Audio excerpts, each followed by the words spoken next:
India में अब आइए बात कर लेते हैं किसानों के आंदोलन की, जो कि आज लगातार 43 दिन हो चुके हैं इस आंदोलन को, और किसान अभी भी डटे हुए हैं अपनी मांगों को लेकर, और सरकार से उनकी बातचीत भी होनी है। आपको बता दें कि 8 जनवरी को सरकार और किसानों के बीच 9वें दौर की वार्ता से पहले आज किसान शक्ति प्रदर्शन करने जा रहे हैं।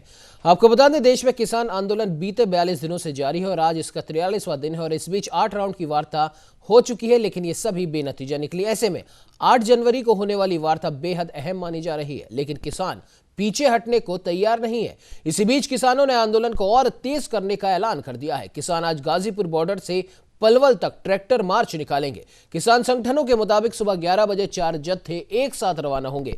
पहला जत्था सिंगू बॉर्डर से टीकरी बॉर्डर की तरफ जाएगा, दूसरा टीकरी बॉर्डर से कुंडली की तरफ जाएगा। ये दोनों जत्थे सांपला और कुंडली के मिड पॉइंट को छूकर वापस अपने शुरुआती बिंदु पर पहुंच जाएंगे। ये ट्रैक्टर यात्रा ईस्टर्न पेरिफेरल रोड पर दुहाई, डासना बील, अकबरपुर, सिरसा होते हुए पलवल जाएगी और वहां से वापस आएगी, जिसके चलते सड़कों को डायवर्ट भी किया गया है। किसान गणतंत्र दिवस कार्यक्रम पर भी दिल्ली के राजपथ पर ट्रैक्टर परेड की चेतावनी दे चुके हैं।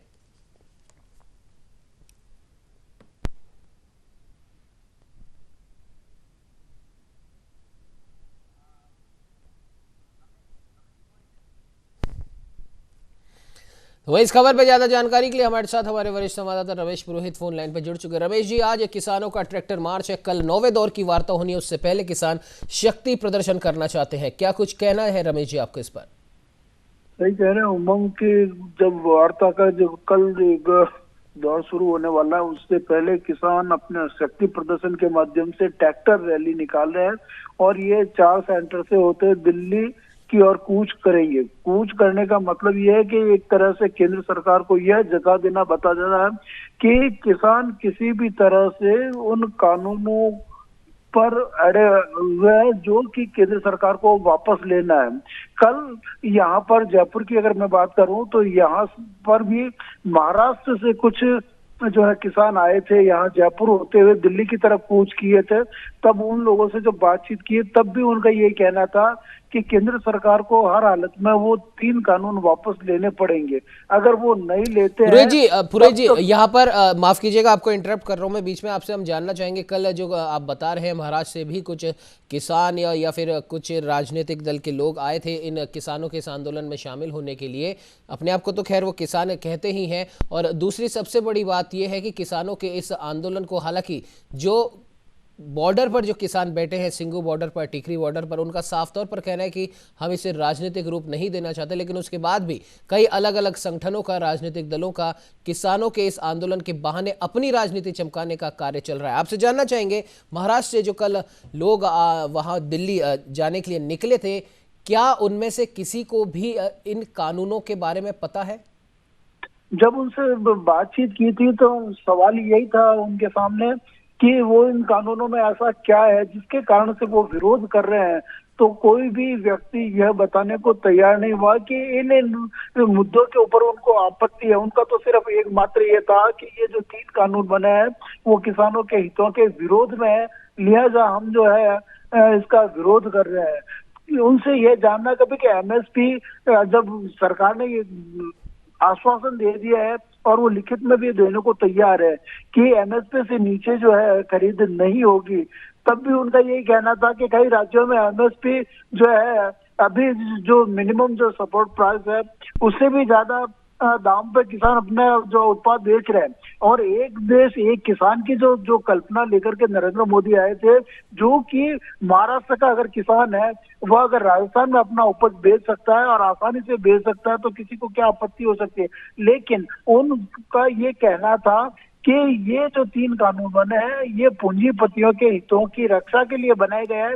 इससे जो है किसान पूंजीपतियों के एक तरह से गुलाम हो जाएंगे। कॉन्ट्रैक्ट फार्मिंग के द्वारा जो है उनकी जमीनें जो है दिक्कत में हो जाएगी। लिहाजा वो एक तो एमएसपी और कॉन्ट्रैक्ट फार्मिंग सहित उन तमाम विषयों को उठाना चाहते हैं जो कि किसी तरह से कॉर्पोरेट के अंडर में आ जाएंगे। लिहाजा उनका जो कंसर्न था वो इसी बात को लेकर के था।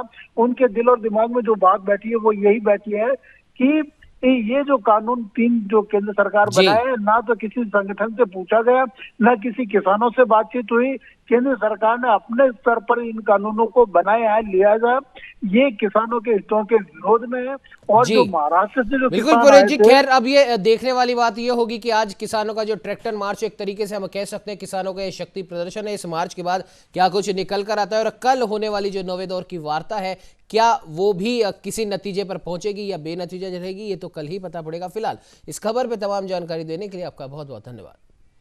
आपको बता दें कि आज किसान शक्ति प्रदर्शन के रूप में अपना ट्रैक्टर मार्च निकालने वाले हैं और कल नवे दौर की वार्ता होनी है। उम्मीद तो सबको यही है कि कल की वार्ता आखिरी वार्ता हो, लेकिन अब देखने वाली बात यह होगी कि क्या सरकार किसानों की जो दो मांगे बची हुई हैं, जो कि 8वें दौर की बातचीत के बाद दो मांगे मान ली गई थी, अब बाकी बची दो मांगों को क्या सरकार मानती है या फिर एक बीच का रास्ता निकालकर इस गतिरोध को तोड़ने का प्रयास करती है, ये तो आने वाला वक्त ही बताएगा।